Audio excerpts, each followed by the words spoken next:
Hey guys, so perhaps I could sum up this video in 15 seconds, but I don't think that it would do you enough justice. And so,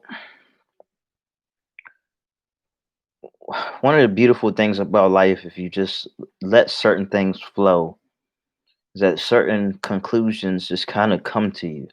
This is what happens when you stay open.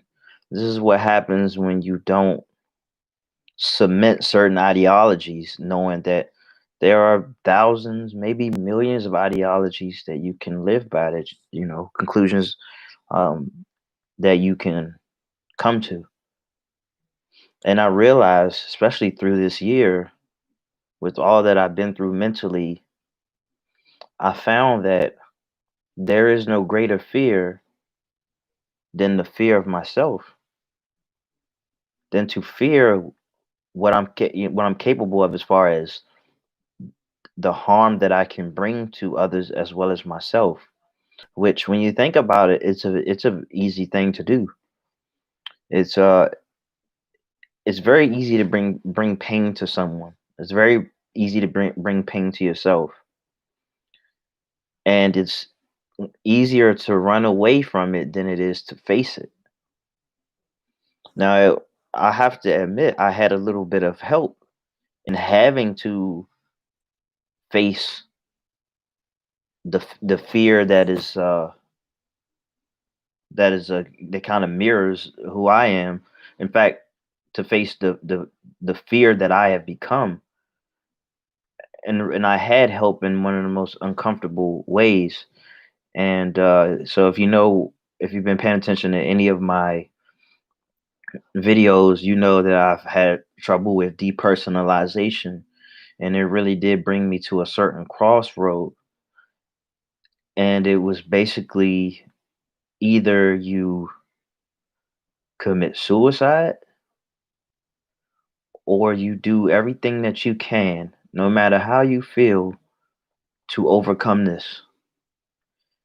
And what I did realize through these bouts of dealing with depersonalization is that I've never experienced anything that was that bad. You know, any other bit of fear that I've experienced, it was just that. It was fear. It was fear based on nothing. It was based on what would happen, you know, being paranoid or anxious if I go to a gas station late at night. Oh, I might get robbed, I might get murdered, and all these things. All of these things that I have no reason to believe. It never happened to me. It happens to people. Yeah, people get murdered, but you can only really get murdered once. If people have gotten robbed, I've never gotten robbed. Maybe I will get robbed, but what's the worst that can happen? Okay, prepare for such a thing.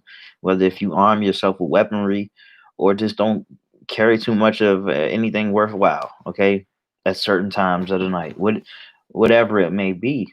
But you have to accept these things. You have to accept that these things will happen. But a lot of fear that is based in reality is fear that has something to do with the self. And I really hope that I'm making sense, because you haven't seen darkness like what's in between your eyes, man, or between your ears, behind your eyes, like I always like to say. And what I found is that the more you fight this fight in your head, the more you fight it, the less you seem to be bothered about the world around you. And when I say not bother, I mean not bother. I don't mean that you don't pay it any mind, that you don't notice it. And I'm not saying that you don't care. I just understand that if you are going to be concerned around with the world around you, it's just not enough. It's just not enough to do that, because everything, no matter, in many aspects that involve the external world, it really does all come back to the mind. And so that's why I would always say, like, it's just not enough to chase the world's riches when you haven't enriched your mind. You know what I'm saying? Because at the end of the day, you'll never buy into it. You know, like, it wasn't enough for me to finally have some things that would make my life easier when mentally I was struggling mightily. I was struggling quite a bit. And also, just to see the people around me struggling. And so one thing that has been very common, prevalent throughout my life, especially my adult life, is the great battle within my mind. And I didn't give it enough time. I didn't give it enough attention. It wasn't really until this year that I understood the importance of that, and that I wasn't doing anything to medicate it. I was masking it poorly, because if you mask your internal problems with alcohol or something like that, you know, you're bound to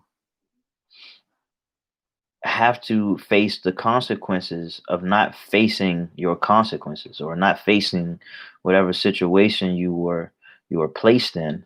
All the while, the things that you are masking, whatever you're running from with, it may cause some other issues. Like if you are masking your problems with drinking, well, then you may end up having liver problems, and I don't know, deficiencies, all the problems that come from something like drinking, substance abuse, and in general. So I hear a lot of people, and I'm at liberty to speak on something like this because I have a great deal of experience with it. But so I hear, often people like to say, smoking weed, it really helps with my anxiety and all these things. But I don't think they ever quite question if the weed actually adds to the anxiety, and it is the lack of having it and this dependency on it that really strengthens that anxiety, makes it more robust. um and not to mention the imbalances that may come from substance use and probably not enough nutrition. But and of course there are many ways where you can uh inherit a type of anxiety. You might grow up in a place where there's a lot of abuse, a lot of loud noises, a lot of pain, whatever it may be.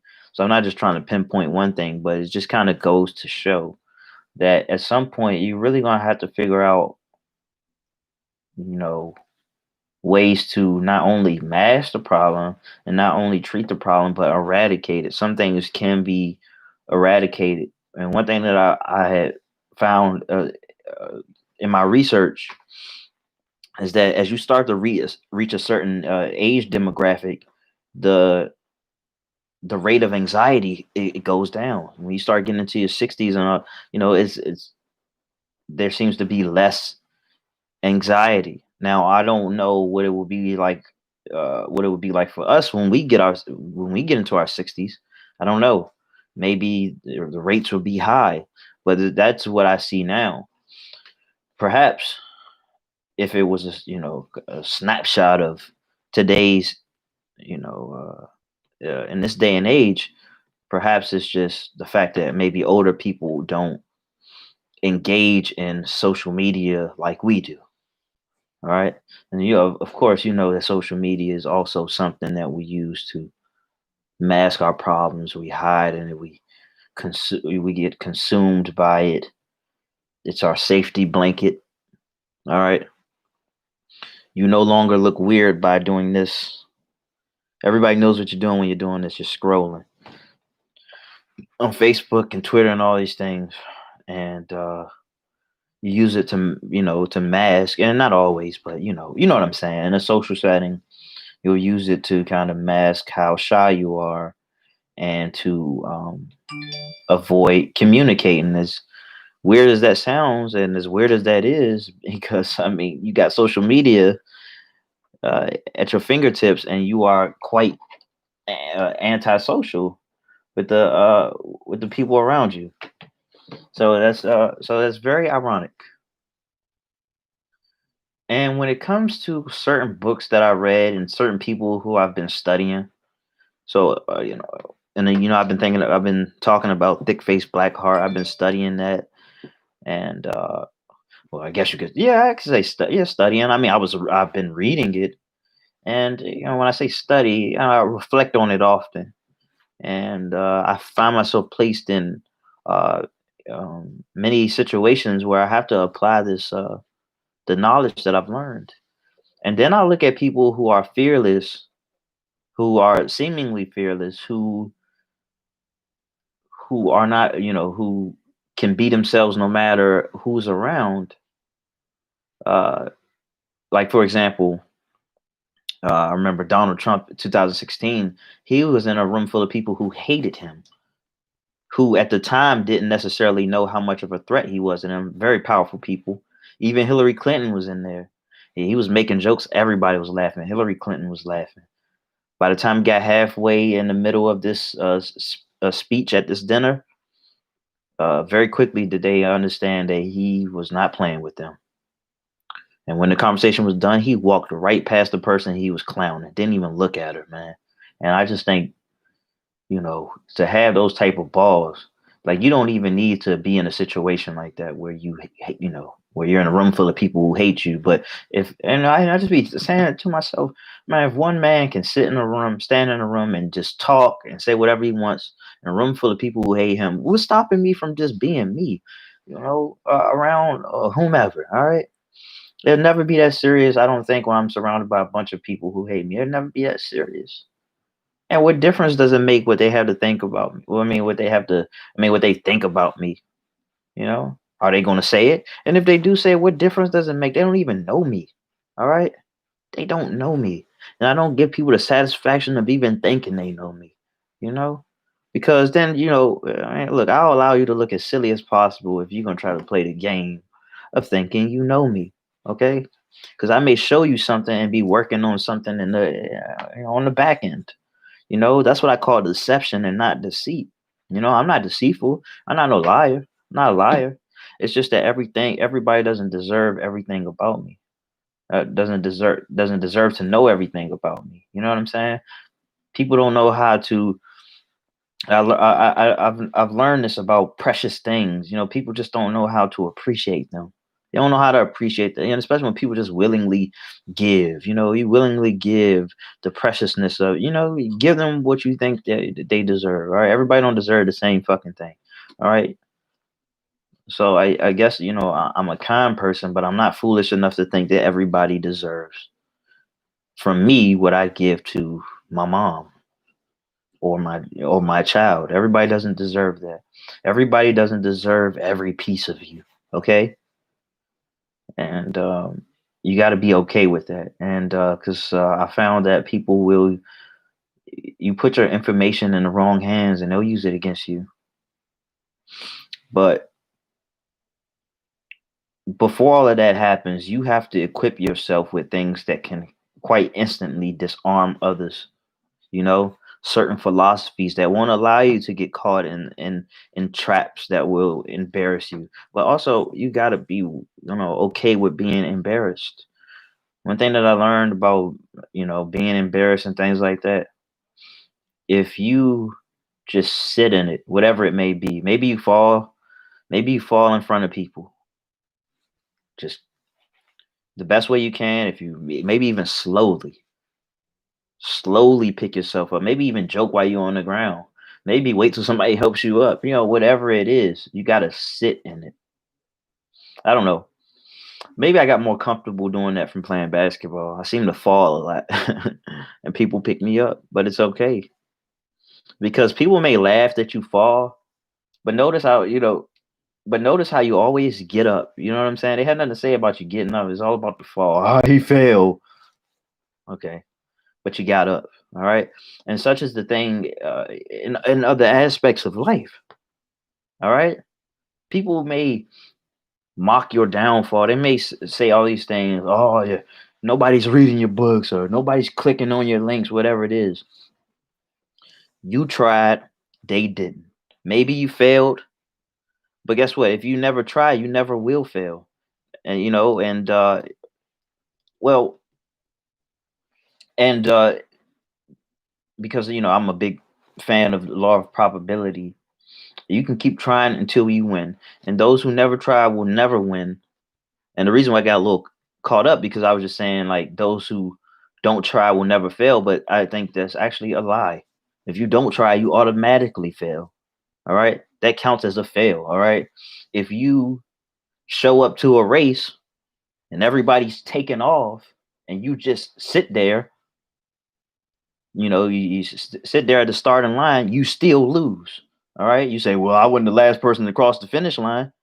But guess what? They're further ahead than you. All right? It's a fucking illusion. You think because you never try that you never fail. No, it's just a continual fail. You just keep failing. All right, you keep failing. There's no breaks in between. You just fail all the way through. If you're 25 right now, you never taken the temp. You failed all the way to 75, and you mocking people who probably embarrass themselves on the big screen or on television or on the stage, whatever it is. They're ahead of you. They're ahead of you. And so I need you to take this with you actually. It doesn't matter what you do, and it doesn't even really matter how great you do it at that given moment. Now, naturally, you would want to progress, you want to get better, you want to win, you want to have these victories. But you got to understand, you're doing what the spectators probably never will do. Most spectators will never be able to join in the game that they're commentating on. All right? Just a bunch of couch quarterbacks, passenger seat drivers. All right? And so that should enable you to just keep taking shots. What difference does it make? Who's going to mock you? People who ain't taking shots? That's it. That's it. So you never want to be that person who becomes so bitter that all you have to offer is criticism for people who are doing what you wish you had the balls to do. All right. And that's why people's words they don't matter because the people who are really out here getting it, the people who are really out here doing something for themselves, they understand how it goes and they'll never judge you. All right. And and that's the benefit of surrounding yourself with people of an upper echelon. Now that doesn't, that initially that may sound elitist, but on the surface level, it may sound elitist. But if you dig deeper, you understand that a lot of bitter people are just at the bottom. All right, just to sit around gossiping about somebody who just left the room, gossiping about somebody who's on their way to the room, gossiping about somebody who's doing far better than them. And that's why people love reality TV so much. They love to see these manipulated downfalls of people who are doing so much better than them. It's just so much better. And I just don't want to participate in that. I get inspired quite often, and my inspiration comes from people who have taken those chances, who have found ways to block out that outside noise. But here's the thing: when you are blocking out that outside noise, then it forces you to look within, no matter what's in there. And that's why you see a lot of people who are winning. Don't be surprised if their advice pretty much tells you to get right within. You got to be right within. You got to be right within. You got to be right with God, or they'll say, which is which is synonymous if you ask me. All right. I see. I'm not a Christian, so my philosophy is it's similar, but it's definitely not the same. And but speaking of that, the people who truly believe in God, nobody else, nobody else matters. The flesh doesn't matter, and that's the power of believing in the higher power. Where you say, because basically it forces you to look up. It forces you to look beyond the flesh, and when you look beyond the flesh, you realize that it's not the flesh that determines where you can go. It's your belief in something greater. How you feel empowered by something that doesn't even mirror the flesh, but you can also inherit some of that ability. You can embody some of that. You can see it in others. You can uh kind of mimic it to some degree, and then to also to some degree have your own uh triumph. But it's not going to happen if you don't face the fears that are going on in your it's fear. So fear does exist in the mind, but your fear of self, because that's again, that's all it really is. you know if you fear how people will perceive you, if you go out on stage, for example, that seems to be the source. I mean, that seems to be a number one fear, the stage fright. It's up there. Then really you just don't have faith in your abilities. And the stronger your faith in your abilities, the less the outside noise really matters. And you can only really get there to have faith, I think, in a very organic way, is just to build up your level of competency, to become competent in such a thing where you've done it so much in practice that it's just a natural thing. It's a natural thing in public. And so, for example, and it's a tiny example, but because I've done so many videos that weren't live, I just recorded on my camera, on my computer, on my phone, you know, and with different emotions. Sometimes I was angry, sometimes I was sad, sometimes I was depressed, sometimes I was high, sometimes I was drunk, sometimes I was joyful, sometimes I was excited, sometimes I was anxious. But in doing all of that, it gave me the competency, thus building up the confidence that I would need to just speak live, you know, to speak on live camera, to understand that I'm probably going to make mistakes. I may mispronounce words. I may stutter. I may be redundant. I may make a fool out of myself. I may speak fast. I may miss something. I may get embarrassed by way of people calling me out. Whatever it is, I'm comfortable with that. And also in understanding those things, I can better prepare if I so choose. All right. And so if you find yourself to be a very fearful person, then my advice would be to spend as much time with yourself as possible. Now that's only a part of it because that can lead to greater issues. But and in this time by yourself, build up competency in many aspects. Work on your fitness, your physical fitness. Focus on your mental health, your spiritual well-being. Focus on your studies. Learn. Put yourself in a position where the people saying anything, it feels like a battle of opinion versus facts. All right.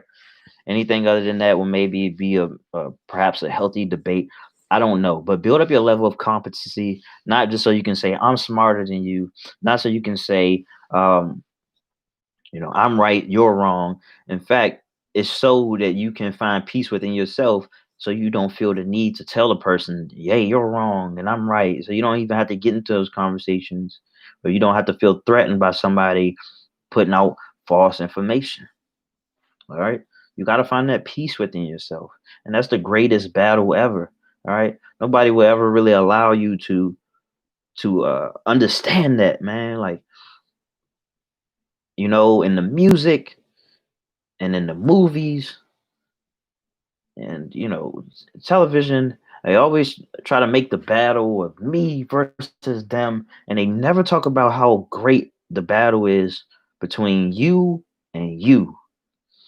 And I realized this again earlier today when I looked myself in the mirror from a distance as I was working out, and no words were spoken, but if I could translate what I felt in that moment, it was basically telling me to perk up, perk up. You have nothing to worry about, but you have a long road ahead of you. You can't live like a coward. And so long as you are willing to face yourself, you could never be a coward. Never. All right. So always face yourself.